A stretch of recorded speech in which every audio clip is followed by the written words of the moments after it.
At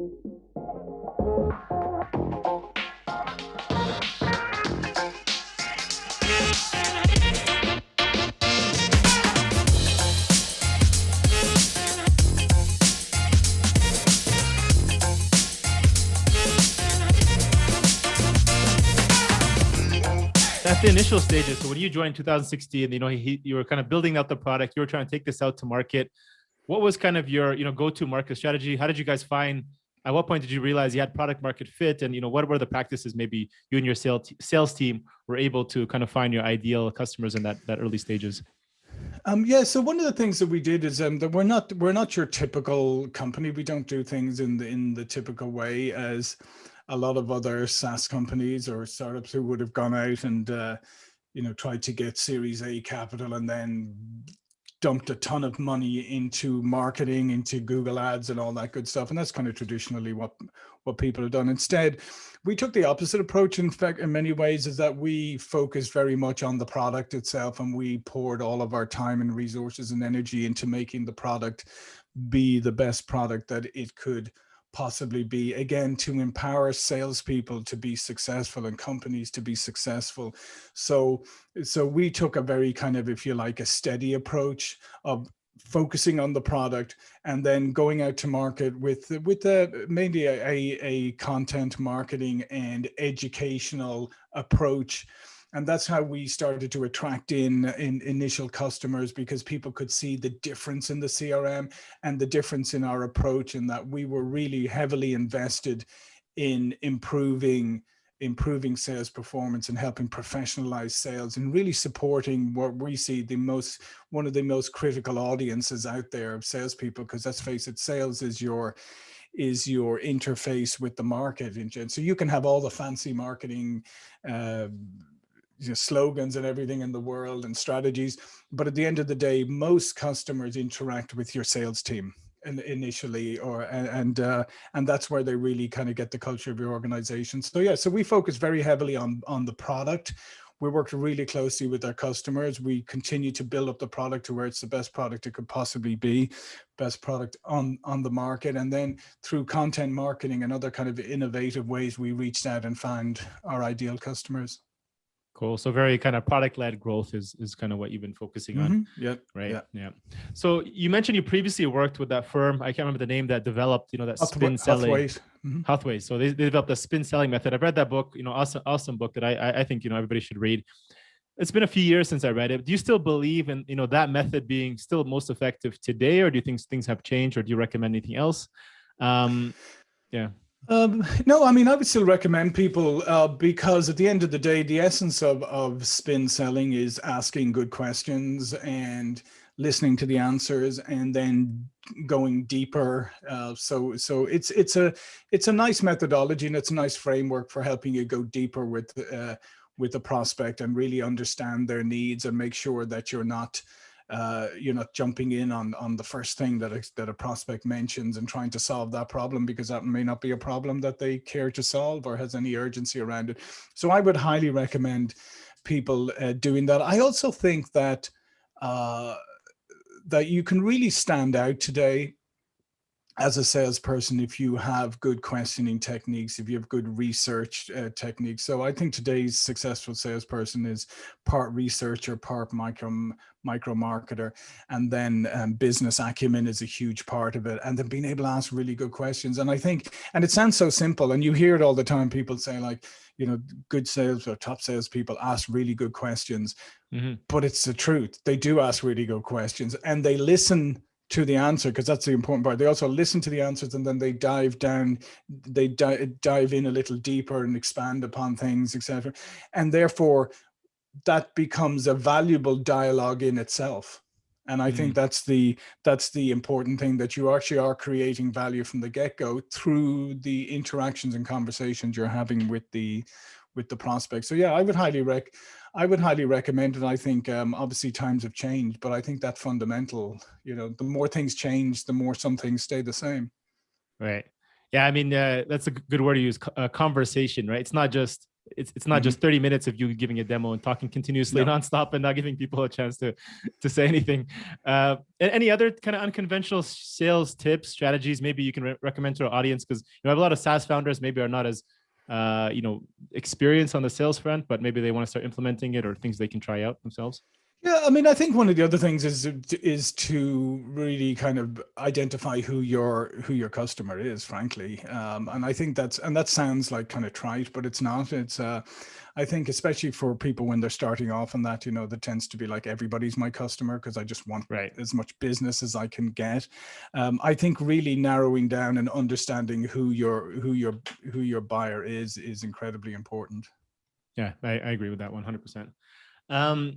Minimizing kind of customer turnover, churn, I think is obviously essential for any SaaS company, right? It's the way you're going to scale. And then obviously any customer success team. How are you guys managing retention in this super competitive space, especially when you're competing with some of the big names, right? Like HubSpot, Salesforce, and many others. Yeah, and I think that's a good question, but it's funny. It's like, yeah, we're competing with a lot of big guys, but often that's their Achilles heel in many ways, because we get customer retention because we really engage with our customers. We try to make them successful. We stay in contact with them. We're constantly improving the product that they get. I mean, we do monthly releases of enhancements and new features and stuff. So we're constantly bringing new things to our customers. We engage with them. We provide them with, as I said, through SalesPop, we provide them with a lot of fantastic content to help them and their salespeople. It's even embedded in the platform. So I think that it's like, in many ways, it's like the big companies are set up in such a way as there's a real hierarchy there. I mean, if you're a huge customer, you get attention. If you're a mid-sized customer, you get a bit of attention. If you're a smaller customer, you don't get any attention. We give attention. We give attention to everybody. And I think that's the difference. I think it's really, at the end of the day, it's the product and the people. That's what I always say. It's like pipeline of the product and pipeline of the people. The way that we engage and work with customers is what retains them. And then the product drive, and they realize, yeah, this is the product that our salespeople will use. So they get the ROI, they get the adoption. So that's how we drive retention. Any kind of anything to share on that kind of, so you're talking about you engage your customers, you speak to them. You see a lot of people, they'll probably have like an onboarding cycle. Maybe the first 3 days, you'll get a couple of emails. Hey, let's schedule a call. We want to help you. And you don't hear from them after that, right? Do you guys have anything else that you guys are, continuously talking to your customers? Yeah, no, we are. And we have, we have an onboarding process. We have an implementation process. And then we will engage with them after that on a fairly regular basis. And also then we obviously have services we offer to them. But yeah, it's about ongoing communication and making sure that the customers are getting the value out of the product. Got it. So you're a strong advocate when it comes to sales on really focusing on mindset first. You have I think I read this, positively influencing the mindset of salespeople and reminding them of their higher purpose to be, which is wealth creators and peace producer. Can you share exactly what that vision means to you, and why is it important to focus on the mindset first of your team as if you're a sales manager or leader? Yeah, because I think mindset will carry you through a lot, and I think that people don't pay enough attention to their own mindset, because if you're going to be in sales, obviously you're going to face a lot of obstacles, a lot of rejection, a lot of other stuff like this. So you have to be mentally quite strong.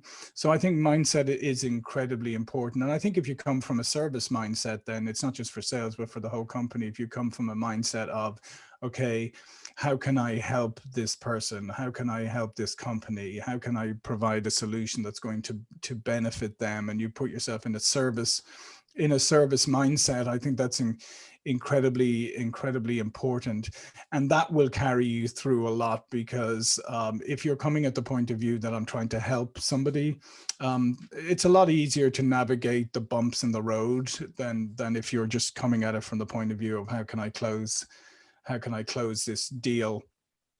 So I think that is incredibly important. And then I think the other thing is also to help salespeople like have pride in what they do, because the reality is that they are the ones who help to facilitate commerce and trade, because when we're talking about selling and buying, I mean, it's trading. And you can't, basically, if I'm going to trade with you, right, it's not going to work out very well if we're fighting with each other, right? Is it? So, I mean, it's much better that if we develop a mutual respect and a win-win situation, etc., you know, then we've created a great environment, but we've also helped to spread to the community as well, because when people are trading, when people are doing well, I mean, they're not fighting. And as we see in the world today, you know, there's what happens when the opposite happens. That's true. Do you have any way or suggestions on how to prime kind of your mindset? Is it like, you know, at the beginning of the day, you're getting them into some, you know, meditation technique? Are they reading some kind of mantra? Are they jumping up and down, doing exercises and push-ups? Are they reading sales scripts? What gets them pumped? What gets them in that mindset? And I think that's somewhat individual to people. But however, what I would say is what you shouldn't start your day with, right? And I think that's a problem in the world today. Is like, what do most people do when they wake up in the morning? You know, they jump on their phone. Yeah, they probably look at some whatever news site best reflects their political point of view. They jump on that, and let's face it, news is now not designed to inform; it's designed to provoke, right? So, so you start off the day, you know, you're already kind of like probably a little bit annoyed by some of the things you read. Maybe you go on social media then, and then you get into the whole comparison thing, and you think, oh my goodness, like, you know, Akeel seems to what a great life he's having, and my life sucks right now because I'm so. Already now you've started your day with a bunch of negative inputs into your brain, right? So what I would encourage people to do is to look at how you start your day, to look at what inputs do you allow into your mind. And especially as a salesperson, I mean, if you're going to be, you know, prospecting or whatever, you don't need negativity in your mind. You need like extreme positivity. So I would say find something in the morning. You know, is there music that uplifts you? Is there exercise that, you know, pumps you up? Is there somebody that maybe you're better off talking to? Maybe your partner, your spouse, whatever, somebody who can pump you up. But try and pay attention to how you start your day and what frame of mind you start in, and really pay attention to getting yourself in a positive frame of mind and shutting out the negative influences. So just like most people, I would say, you wouldn't start your day with cake and ice cream for breakfast, right? I mean, maybe some people do, but generally speaking, you wouldn't. So why would you start your day with mental cake and ice cream?